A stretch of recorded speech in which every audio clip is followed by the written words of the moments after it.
have a seat. It is great to see you all here this morning. Give me just a second while I get situated. And while I get situated, I'm going to make customary small talk. Man, that weather. Wow. I hope you guys didn't get sprinkled on too bad. It was pouring when we got here this morning, but thankfully it's cleared up quite a bit. But definitely with how much it's been raining this week, I hope you all were okay with the humidity this weekend, and I hope you all came out relatively unscathed. But it's so good to see you all here this morning. It is great to have you with us here at Midtown. For those of you who I have not had the pleasure of meeting, my name is Corbin White, and I am one of the associate pastors. Thanks, Susie. I have you guys in the script. You're supposed to come up later. No. My name is Corbin White. I'm one of the associate pastors here at Midtownkc.church. And if you can believe it, I can barely believe it. I'm actually approaching my 1-year anniversary here at Midtownkc.church. I'm a little bit over like a month and a half away, which is crazy to think about. It kind of snuck up on me a little bit, but the more I've been reflecting on it, one saying comes to mind, which is time flies when you're having fun, especially with such beautiful people as yourselves. So it's been an amazing year, and I can't wait for more years to come. And speaking of having fun, haven't we been having some fun exploring the 12 minor prophets these past few months? Like, wow, the hype is real. To be honest, especially even after the scripture this morning, fun may not be the first word that comes to your mind to describe the reading of the minor prophets. These books are oftentimes some of the toughest to understand and the toughest to read.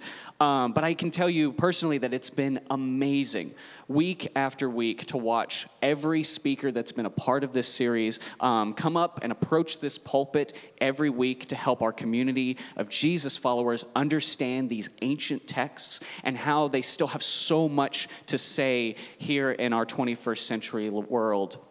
We are honored and so grateful for all of you who have spoken and for all of you who have listened to us these past few months. It wouldn't have been the same without you. And there have been many things happening these past few months. It's been a busy summer. Some of us have been traveling throughout the U.S. or even the world.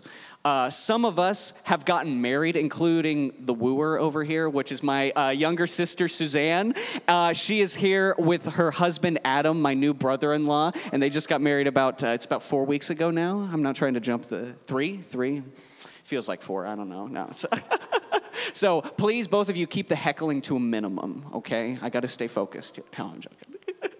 Love you guys. Some of us, I've been talking to a few of you, have already made your way back into the schools, school buildings, school systems, which is kind of a bummer. I know, the summer goes by too quickly. Or maybe that you're preparing your children to do the same. There's a lot going on these past few months. But I would argue none of it holds a candle to the most spectacular cultural phenomenon that we have had the pleasure of witnessing this summer. Of course, I'm referring to Barbenheimer. Just a show of hands this morning, how many of you seen the Barbie movie? Hands. Don't be ashamed, folks. Okay, we got a few. Okay, we need to get these numbers up, folks. How many of you have seen Oppenheimer? I'm in this crew. Okay. I'm seeing a little. How many have seen both movies? How many have seen both? Okay. How many of you saw both of them on the same night? Like you did the full experience. Okay, some true legends are among us this morning. Well done, everybody. Thank you for sharing. Again, true legends among us this morning, folks. So again, as a film nerd myself, I could not have had at least one Barbenheimer reference the next time I got here in the pulpit and was able to speak to you guys. It was inevitable. And I mean, it took over things. There were memes all over social media. The news covered it. Our budgets, we had to set aside because we knew we had to have the full Barbenheimer experience. And I had the pleasure of seeing Oppenheimer in IMAX on opening night, which was a crazy experience, to say the least. For those of you who've watched it, we'll talk afterwards. But my opinion, the film is beautiful. But it's also filled with things that make you reflect upon humanity, what we're capable of doing. And you can find my full review on Letterboxd if you'd like to hear all my thoughts. No, I'm joking. But as I was preparing for this sermon, getting things ready and thinking about this, I was reminded of a moment in the theater after watching Oppenheimer. For those of you who've seen the movie, you know that these last few moments are astonishing, but leave the viewer with such a tangible feeling of dread. As we know, we live in a world filled with nuclear power and men who can use it. The film does not portray this knowledge as something comforting. And yet, at the end of this biographical epic, when the screen had just gone black in my showing and the title had appeared once again before the credits started to roll, I watched as the IMAX theater I was sitting in quickly started to empty out. And I was struck by this. I'm going to sound really snobby here, which I fully acknowledge, but I've also come to terms with it. My reaction was literally like, where is everybody going? Why are you leaving so quickly? Like, don't you want to sit and stay with what you've just experienced? Like, this movie is why we go to the theaters, folks. What is the rush to get out of here? Again, I know I sound really elitist, and after I put my top hat and film monocle away, I started digesting the film with a friend that I had gone to see it with, and we had a great conversation. And yet, that mass exodus of people from the theater stuck with me. And I get it. It was 12 in the morning by the time it was finished. That could have had something to do with it. Maybe they had found a poor babysitter so, the couple could go out to movie night, and they simply wanted to relieve them. Maybe their bladders were seconds away from exploding. There's a large list of reasons that could have made everybody quickly exit the dark theater after this viewing of Oppenheimer.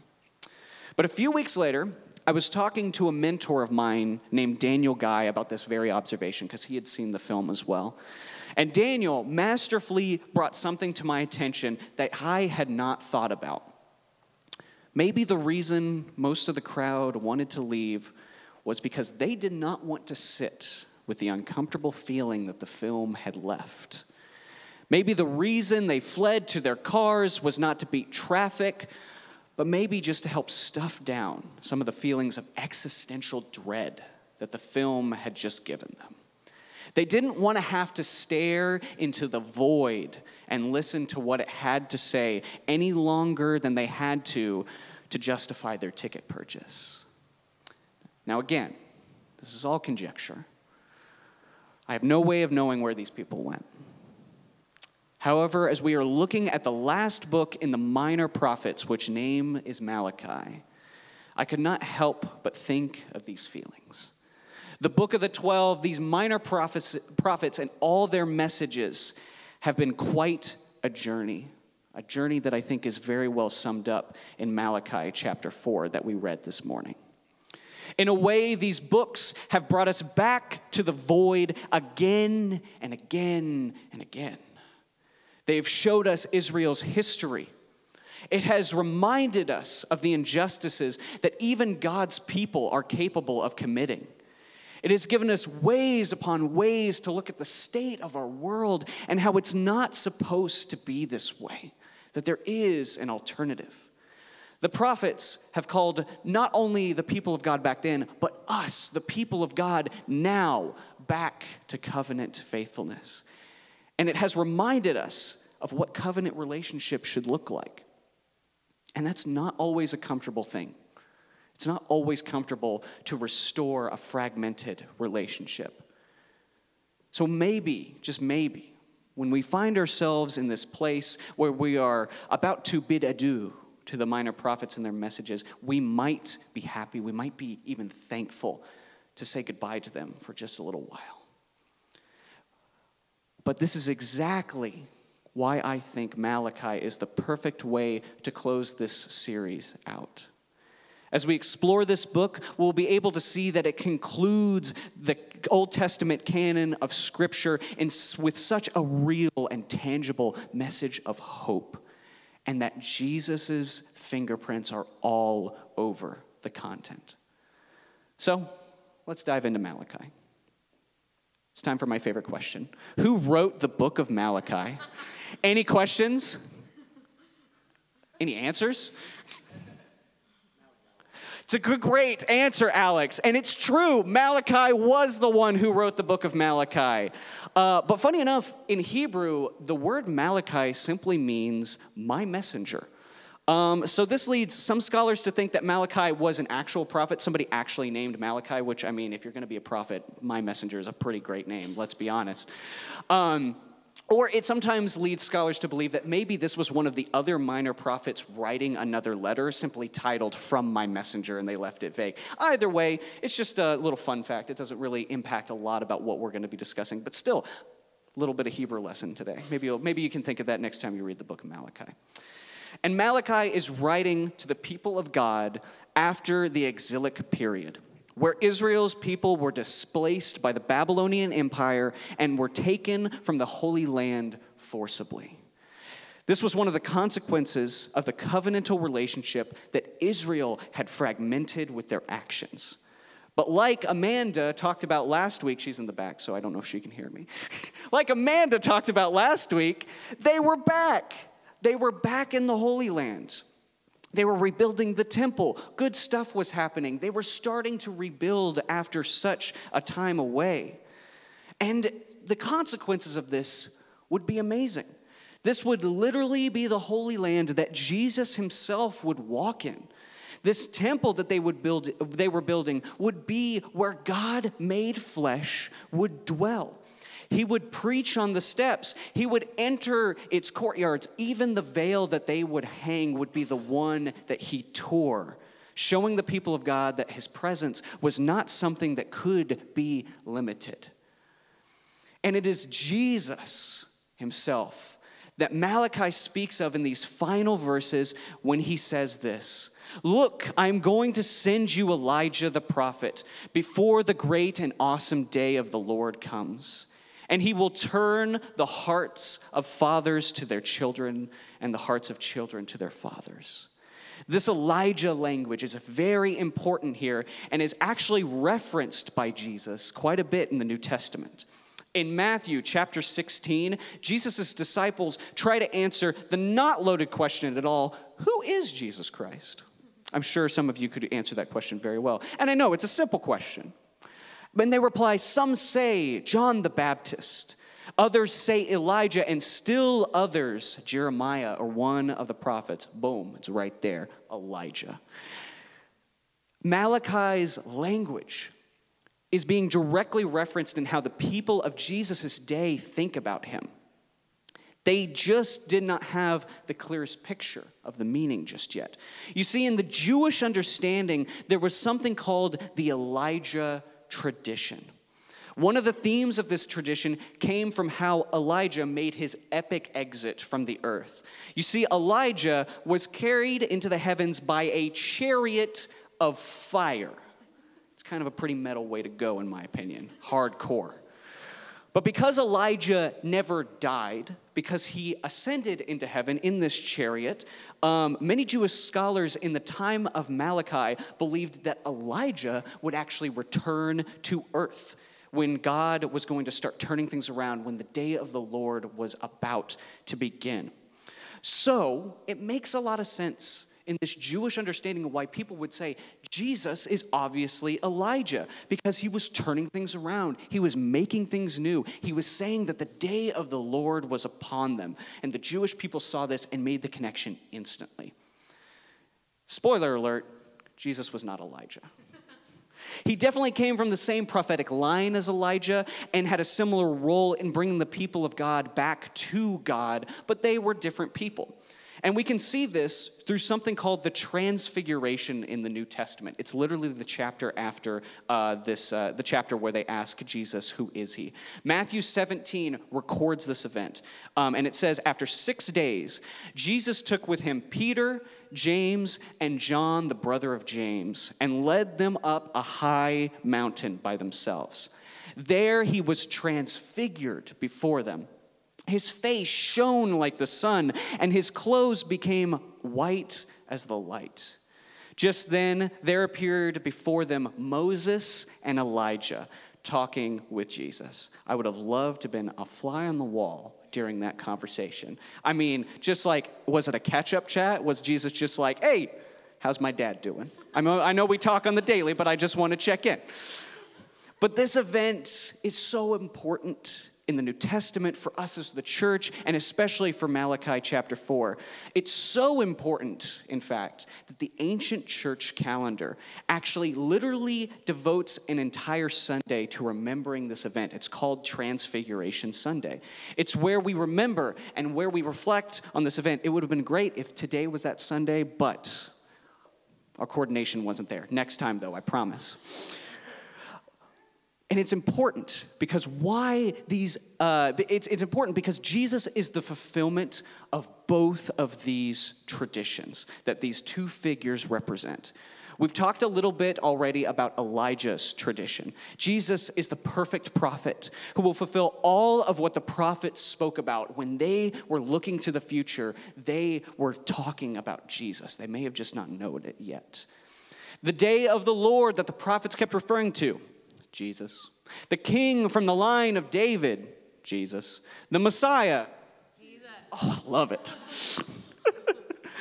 And then there's Moses, the giver of the law upon this mountain as well. And what does Jesus say about the law? Matthew 5:17 says this, "Do not think that I have come to do away with or undo the law of Moses or the writings of the prophets. I did not come to destroy, but to fulfill." See why Malachi 4 is so important for the New Testament? See why Jesus is literally all over it? Malachi 4 is where these two themes collide when it says, remember the instruction of Moses, my servant, the statutes, the ordinances I have commanded him at Horeb for all Israel. Look, I am going to send you Elijah the prophet before the great and awesome day of the Lord comes. God is asking Israel to remember, to stick with the very things his son is going to bring to fruition. And this is why I love Malachi chapter 4. It's because we get to see the end of Israel's story, its history, and all of the things that its people have been through. And this is the perfect way to end it.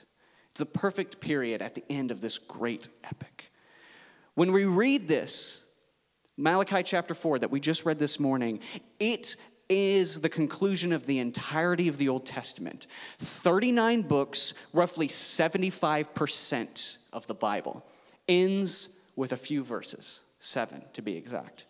Just a short chapter to sum up everything that has happened before and tee up everything that is going to happen afterwards. And if you have a paper Bible, like I might have in front of me, literally the next page is the New Testament. Like there's no hesitation. It's almost like God had a plan. The hope for God's people is found in these final instructions because God is again reminding them that he will continue to remember his covenantal commitment.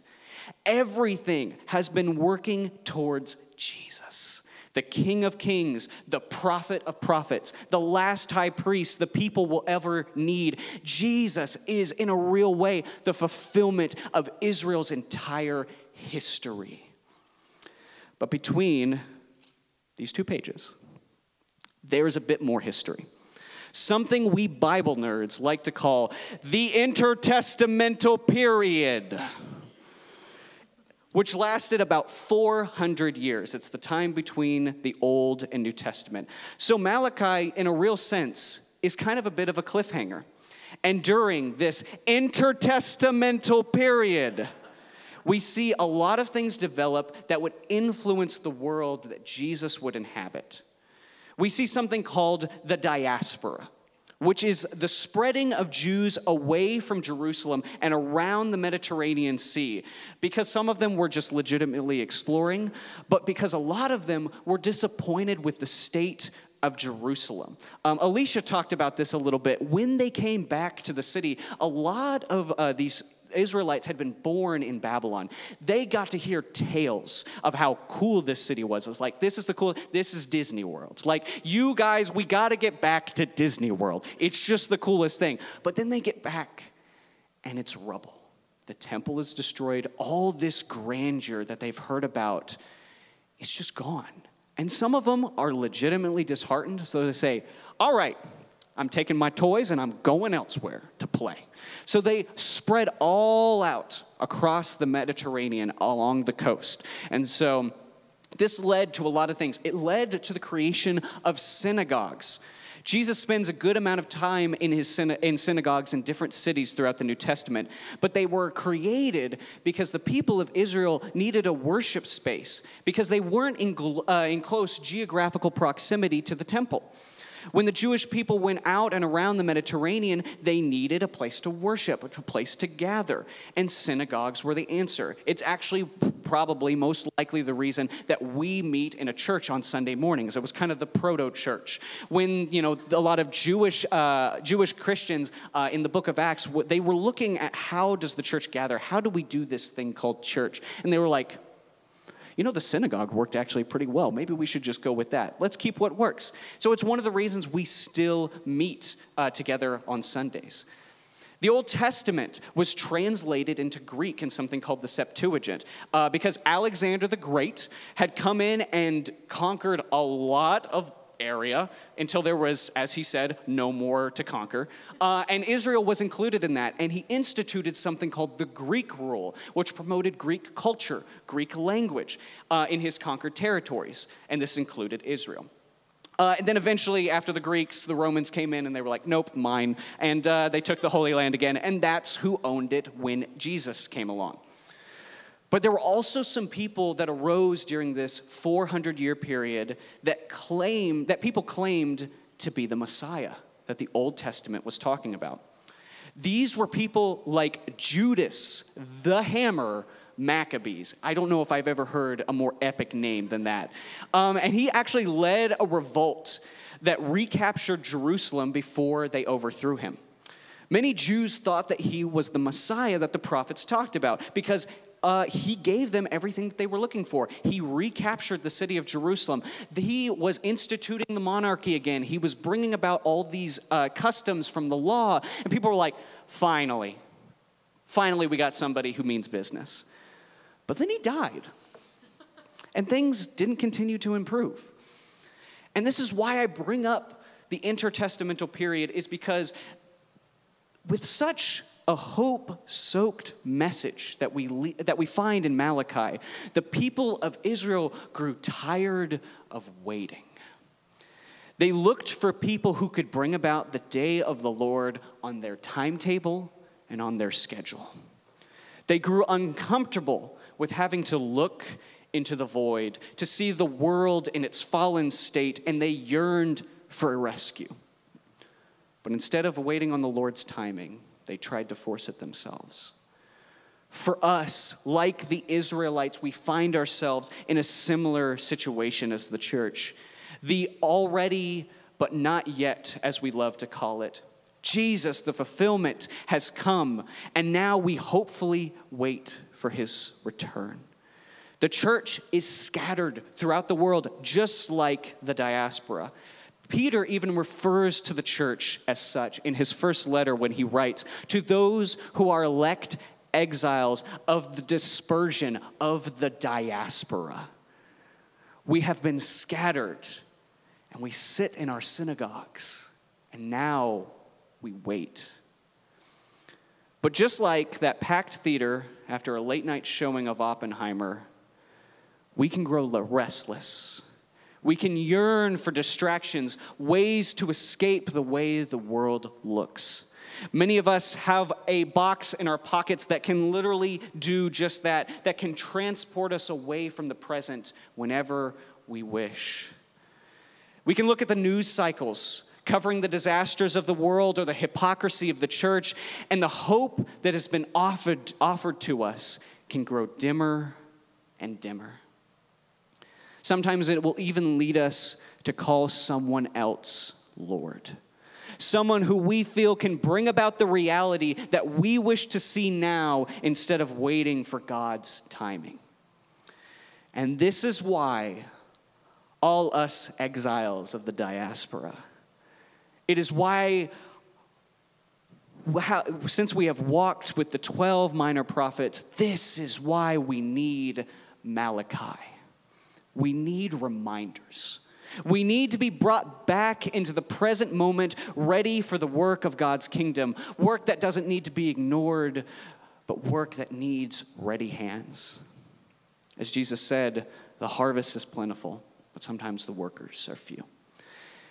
Worship team, if you would like to go ahead and join me up on the stage. We're going to talk a little bit about some spiritual practices that can help us latch on and remember this hope. Remember the message of Malachi. This first one is simply called direction. No, it's not a movie pun. I promise that this was here before I thought of the Oppenheimer reference.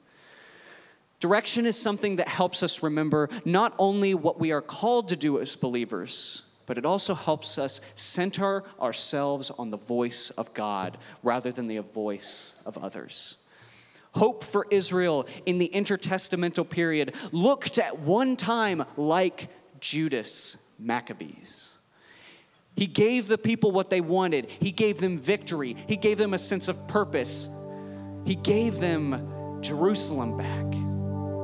And yet, at the end of the day, he did not look anything like the true Messiah. He did not look like Jesus. When it comes to direction, a great way to enter into it, to ask God to reorder our thoughts and desires, is something that we have been doing as a community quite a bit over these past few months. It's adopting that ancient posture and simply praying, "Come, Holy Spirit." This helps invite God back into the throne of our hearts, and there we yield to him and tell him he is free to reorder our disordered desires. There he helps us remember to do not what is pragmatic, but what Jesus has shown through his passion and taught us. It helps us remember that leaders can and are used by God, but we do not follow a leader. We follow our risen Lord. People will rise and fall, but our God will stand forever. Father, Son, and Holy Spirit will reign just as they have in the beginning, are now, and will reign forever. They've been doing it for a long time, and we will trust them to continue doing it. So the first is direction. Second, we must be people who practice celebration. Celebration, expressions of joy in the midst of good or bad circumstances, are the very essence of the hope we look forward to. For when our Lord does return, the banquet feasts and the new kingdom will be filled with the celebration of people singing in one voice of the good works of our God. It is through celebration that the light that is the hope that can penetrate the darkest areas of our world, mind, and hearts is truly given its freedom. And it is something that we do every Sunday at the end of our musical worship in an ancient prayer known as the doxology. So before we leave this place and encounter the void that can leave our souls feeling dry and parched, let us stand together and sing this doxology prayer once more. And as we do, let us think of the multitudes of believers that have sung it before us throughout the history of the church. That's Big C Church, by the way.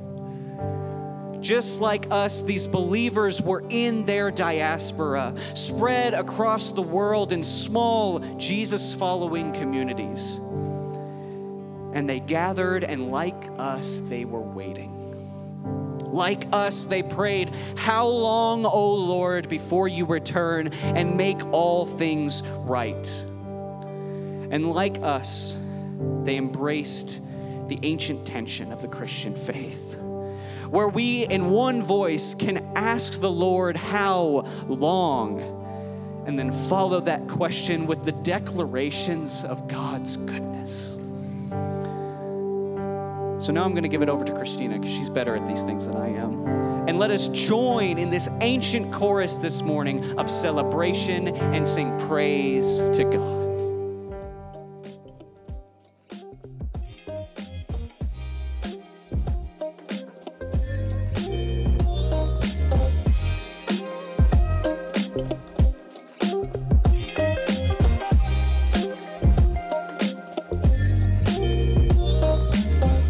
Thanks for listening to the Midtown Church Weekly Podcast. To find out more or to join a church gathering, check out our website at Midtownkc.church.